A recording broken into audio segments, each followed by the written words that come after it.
아이를 보고 막 짖었다고 해요. 아이는 뭐 한 3살 정도 되는 아이였는데 그때 이제 진돗개교의 교주 같은 사람이 진돗개가 이렇게 아이한테 짖는 거는 이 아이에게 어떤 귀신이 쓰여 있어서 그렇다. 이 귀신을 내쫓기 위해서 아이를 좀 때려야 한다. 정말 이런 말도 안 되는 되게 웃으실 수도 있는데 진돗개를 숭상하는 모시는 진돗개교 사건이라고 있었어요. 진돗개교. 네, 2014년에 이제 일어났던 일인데 2014년 8월 14일에 수상한 아동 실종 신고가 경찰에 접수가 돼요. 아들을 잃어버렸다라고 막 울어요. 어떤 엄마가 와서. 근데 그 아이를 어디서 언제 잃어버렸습니까? 라고 물어보니까 아이가 잃어버린 시점이 이미 한 달이 지난 거예요. 네. 그럼 그동안 신고 안 하고 뭐 했냐라고 물어보니까 내가 찾을 수 있을 거라고 생각했다라고 얘기하고 조금 수상한 얘기를 많이 해요.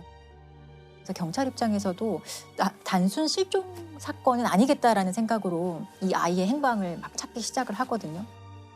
그래서 주변의 그 아동보호시설 뭐 140여 군데도 조사를 해보고요. 엄마라는 최 씨 주변도 많이 탐문을 해요. 그런데 한 5개월 동안 계속 수사를 해봐도 전혀 어떤 혐의점이라든지 의심할 만한 부분을 결국 찾지 못해서 이 사건이 이제 미제로 남게 되거든요. 근데 미제로 남게 되었다가 2016년 2월에 이제 이 사건이 다시 이제 수면 위에 네. 떠오르게 되게 돼요. 왜 떠오르게 됐나요? 당시에 2016년 2월에 그 미취학 아동인데 뭐 실종된 아이들을 좀 집중적으로 조사를 했다고 해요. 근데 그 과정에서 실종 신고된 이 사건이 다시 이제 경찰이 보게 되고 이거는 단순 실종 신고가 아니겠다라는 판단에서 다시 한번 조사를 하게 돼요. 조사하는 과정에서 이 엄마 최 씨가 아이가 실종했다고 하는 시점을 전후해서 한 15일치의 그 휴대전화 통화 내역을 보는데 이상하게 그 통화의 상대방들이 강서구의 한 다세대 주택에 다 살고 있는 사람들이었던 거예요. 너무 이상하잖아요. 네, 그래서 그 다세대 주택을 살펴봤더니 사람들이 공동체 생활을 하고 있는 것 같은데 특별히 어떤 범죄 혐의점은 바로 찾을 수 없는 것 같았어요. 근데 그러다가 그 단체에서 탈퇴했다는 사람 하나를 만나게 돼요. 그래서 어렵게 경찰이 이 사람을 설득을 해서 어떤 일이 있었는지 확인을 하게 되는데 놀랍게도 이 사람이 증언하는 것은 2014년 7월에 한 아이가 있었는데 그 아이를 교주격인 A라는 사람이 폭행을 하다가 사망을 했고 야산에 묻었다라는 얘기를 합니다. 이 강서구 다세대 주택에 살고 있는 이 단체가 진돗개를 모시는 사이비 종교 집단이었던 걸로 밝혀지게 된 거예요. 악귀에 쓰였다면서 3살 아이를 때려 숨지게 하고 시신을 유기한 사이비 종교 집단이 범행 3년 만에 경찰에 붙잡혔습니다. 서울 주택가에서 공동체 생활을 하는 이들은 영물로 여기는 진돗개가 짖었다는 이유로 아이를 잔혹하게 숨지게 한 것으로 드러났습니다. 정체가 뭡니까 진돗개교? 진돗개교가 그냥 진돗개를 모시는 거예요, 한마디로. 진돗개가 거죠. 신인 건가요? 신인 거죠. 일종의 신인 거죠. 그러니까 진돗개한테 일단 다 존댓말을 해요. 먼저 내려가시지요 이런 식으로. 또 사당도 마련해 놓고 진돗개를 위한 어떤 의식을 거행을 하고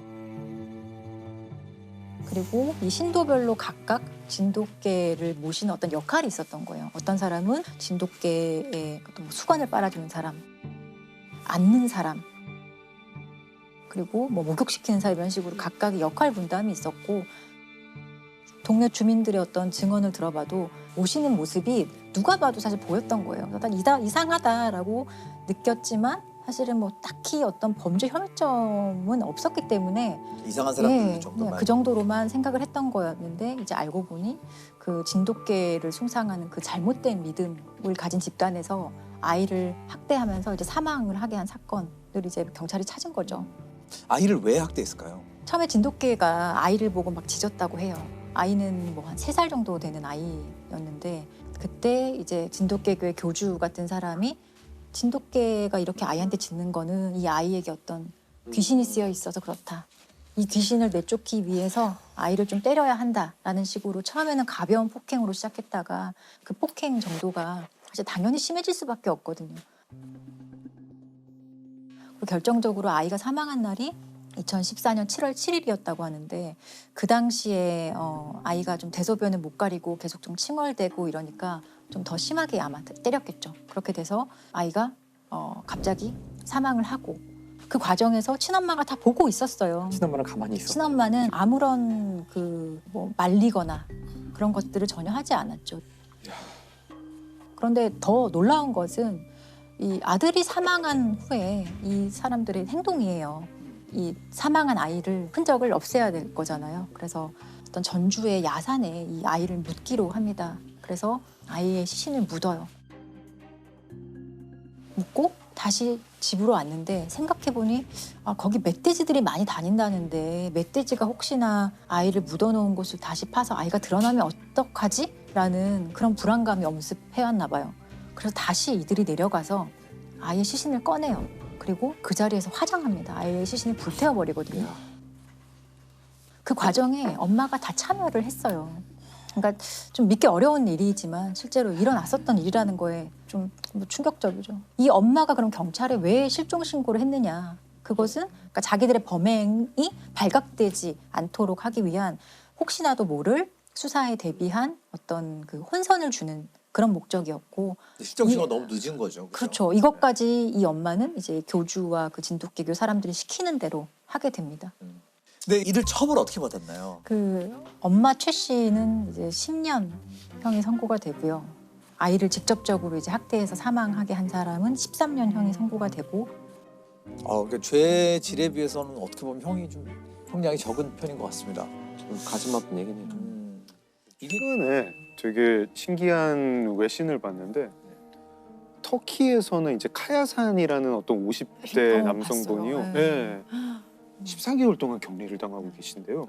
계속 양성이 나와요. 계속 양성이 나오는 거예요. 그 코로나 검사를 78번을 했는데 계속 양성이 나오는 게 와. 이분이 백혈병을 앓고 계시고 우리도 지금 사실 어떤 격리 제도를 실시는 하잖아요. 자가격리라든가 시설에 격리를 하기도 하고 관련해가지고 이제 좀 저한테 인상적으로 남아있는 어떤 역사적 사건이 있어가지고 그 얘기를 좀 해볼까 합니다.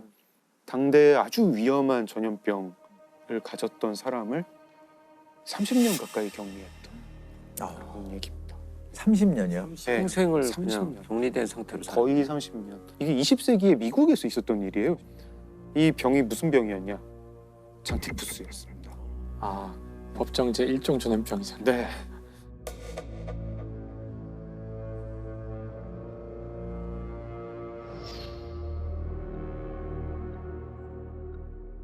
근데 이 장티푸스가 진짜 위험한 병이에요. 어떤 병이에요? 1907년 한 해에만 미국에서 장티푸스 걸려가지고 사망한 사람이 28,000명이 넘어요. 그러니까 이건 정말 이 병과 우리는 전쟁을 하는 거예요. 이 병은 무조건 막아야 되는 병이고 만약에 이 치료제가 없으면 사망률이 20%입니다. 네. 진짜 없다. 네.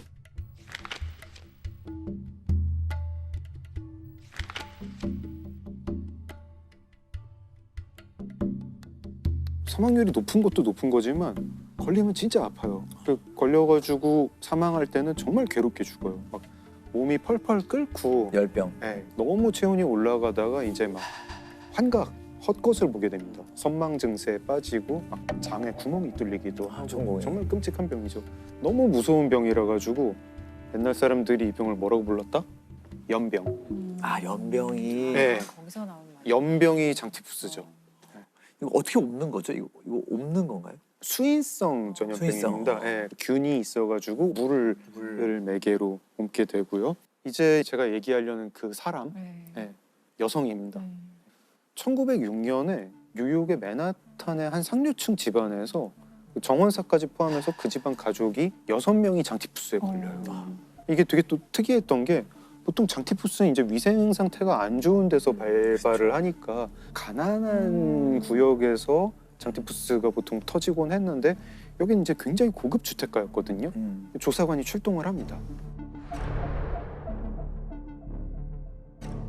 출동을 해가지고 막 온갖 데를 다 뒤지죠. 이 집 뭐 변기가 이상한가?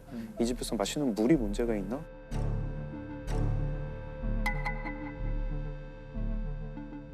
근데 굉장히 이상한 게 보통은 뭐 그 동네에 뭐 물이 오염이 됐다 아니면 그 동네에서 쓰는 농장 채소에 문제가 있었다 이러면은 다른 집에서도 좀 걸려야죠. 하거든요. 근데 너무 이 집에서만 딱 6명이 발생을 한 거예요. 다른 집이랑 막 비교를 해도 뭐가 잘못됐는지 잘 모르겠어요.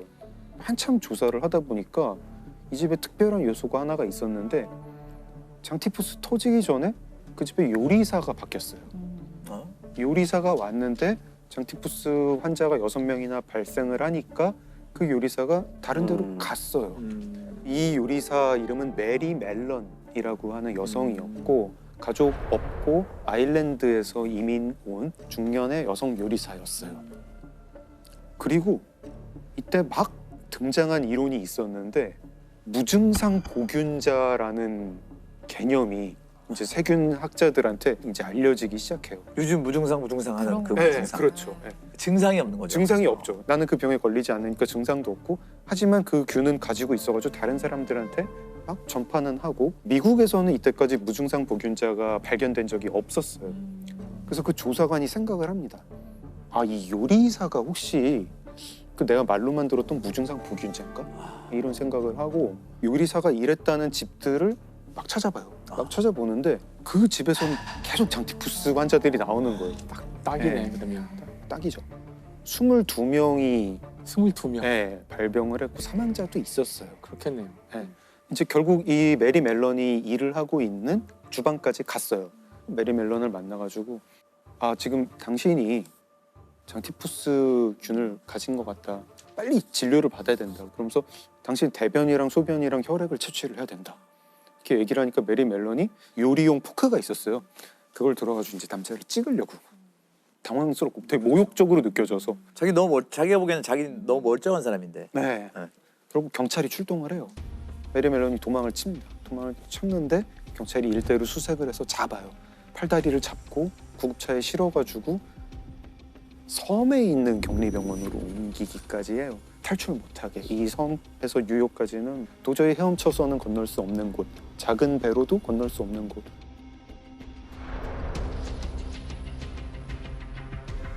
뭐 본인 동의 안 받았죠. 뭐 법원 영장 뭐 이런 것도 없었죠. 가자마자 묻은 옷을 벗기고 가운 하나 주고 전화 금지, 편지 금지. 그 뉴욕시 보건국은 메리의 대변, 수변, 피 그런 거 다 채취를 합니다. 봤더니 장티푸스 양성 반응이 나오고 네. 무증상 보균자가 맞았던 거예요. 근데 그 판명 받은 후에 어떻게 됐나요? 그 사이에. 병원에서는 이제 계속 뭔가 그 약을 먹여요. 약을 먹이고 대변, 소변 약이 채취를 없잖아요 하고 아직 지금. 신약 테스트를 한 거죠. 신약 테스트. 네. 메리를 상대로 신약 실험을 한 거고 되게 오래 살아있는 장티푸스 환자인 거잖아요. 그렇죠. 무증상이니까. 네. 근데 거기서 인권이 좀 네. 침해를 당했네요. 많이 훼손이. 본인이 사인하지도 않았는데 자기가 실험 대상으로 쓰인. 네. 어. 이 상태에서 메리가 되게 그 강하게 버티는데 메리가 정말 한번 심리적으로 무너지는 날이 한번 와요. 어느 날 신문을 받았는데 이런 신문이 나온 거예요.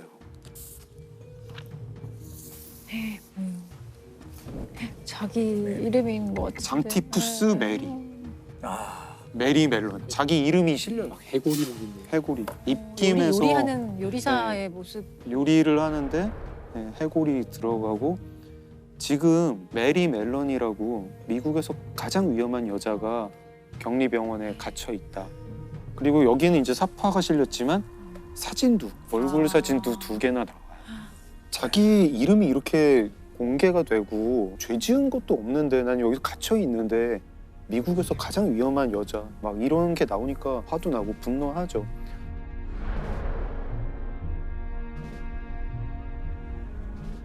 그리고 결과적으로는 이 기사가 전화위복이 돼요. 메리를 편드는 사람들이 좀 나옵니다. 아무리 그래도 이거 좀 심하지 않냐? 어떻게 사람을 3년 가까이 영장도 없이 가둬놓을 수가 있냐? 이런 사연이 알려지니까 어느 변호사가 내가 메리를 변호를 하겠다. 그래서 메리가 이 병원에 있는 도중에 겨우 법정에 가게 됩니다. 재판을 받으러 가요. 법정에 가게 하나요 그래도? 네, 법정에 갑니다. 소송 상대는 뉴욕시 보건국. 메리의 주장은 이거죠. 나를 구금한 건 불법이다. 저는 아무런 범죄를 저지르지 않았는데 사회에서 추방되어야 할 범죄자 취급을 받습니다. 근데 뭐 뉴욕시 보건국도 완강해요. 한 해에 뭐 몇만 명씩 장티푸스로 사망을 하고 있는데 지금 우리한테는 공중보건을 지켜야 할 의무가 있습니다. 메리는 위험한 보균자입니다. 구금해야 됩니다. 재판 결과가 어떻게 했나요? 메리가 졌을 것 같아요. 메리가 졌어요. 일단 편견이 있을 수밖에 없는 게 아일랜드계 이민자에 대한 당시 미국 편견이 있었고 미혼의 중년 여성이라 그랬죠. 네. 그리고 힘이 세고 당시의 여러 가지 상황에서 그렇죠. 혐오를 받는 전형적인 대상이었을 것 같아요. 법원 판결문이 이렇습니다. 본 재판부는 이 불행한 여성에게 깊은 동정심을 표합니다. 그러하나 질병 확산의 재발로부터 공동체를 반드시 보호해야 합니다. 방역이라는 게 진짜 기본권이랑 정말 어떤 지점에서는 정면 충돌을 하는데 메리가 이제 다시 병원으로 격리병원으로 가죠.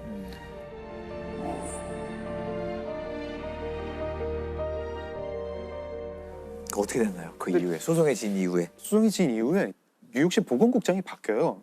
보건국장이 이제 새로 메리한테 타협안을 제시를 합니다. 나가서 요리사를 절대 하지 마라.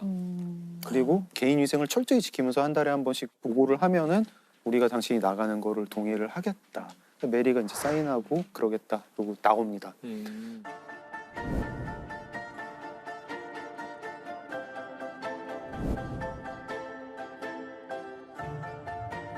메리는 사실 이제 요리사로서는 굉장히 유능했거든요. 수입이 높았어요. 이 고급 상류층 집안에서 요리를 일을 하는, 잘하는 네, 요리사. 그런 요리사였는데 나와서 메리가 뭘 하냐면 세탁부를 해요. 세탁부는 일이 너무 힘든 거예요. 수입도 낮고 생계가 솔직히 유지가 안 될 정도였어요. 네, 메리 가족도 없고 일단 메리가 생계가 유지가 안 되니까 뉴욕시 보건국을 상대로 이번에는 민사소송을 제기를 합니다. 소송 너희 되게 때문에 잘 제기한 거죠. 민감한 네, 여성이군요. 진짜. 네. 뉴욕시 보건국을 상대로 5만 달러를 나한테 내라 이러고 소송을 제기를 하죠. 근데 져요. 또죠. 되게 아이러니한 게 메리를 진단했던 의사들은 그때 메리를 가지고 논문을 쓴 걸로 되게 이제 승승장구하고 있었어요. 메리가 한 1년 있다가 자기 이름을 바꾸고 잠적합니다. 잠적을 하고 그리고 나서 다음에 맨하탄의 산부인과 병원에서 25명의 장티푸스 환자가 발병을 합니다. 또 사망자가 나오고 조사관이 출동을 해요. 출동을 해가지고 보는데 요리사가 사라졌다는 거예요. 그 요리사가 남긴 거 뭐 있어요? 하고 그러니까 편지가 있대요. 편지를 봤더니 필적이 메리 필적이에요. 이름을 브라운 부인이라고 바꾸고 산부인과에서 요리사로 하고 있었는데 거기서 또 이제 터진 거죠. 이번에 또 터지니까 이번에 여론이 진짜 안 좋아요. 여론이 편들어주기가 이제 이제 여론이 그 요리사만 안 하면 된다고 풀어줬는데 또 요리사를 하냐, 진짜 너무한 거 아니냐, 사람이 몇이나 죽어야 멈출 거냐, 신문 기사 막 이런 식이에요. 이 여자는 지역사회에 퍼뜨릴 독약을 자기 몸속에서 제조하고 있다. 결국은 이제 경찰에 잡혀가지고 다시 그 섬에 있는 격리병원에 독채 갑니다. 그 섬에서 이제 죽을 때까지 갇혀 지내요. 1915년에 들어가서 1938년까지.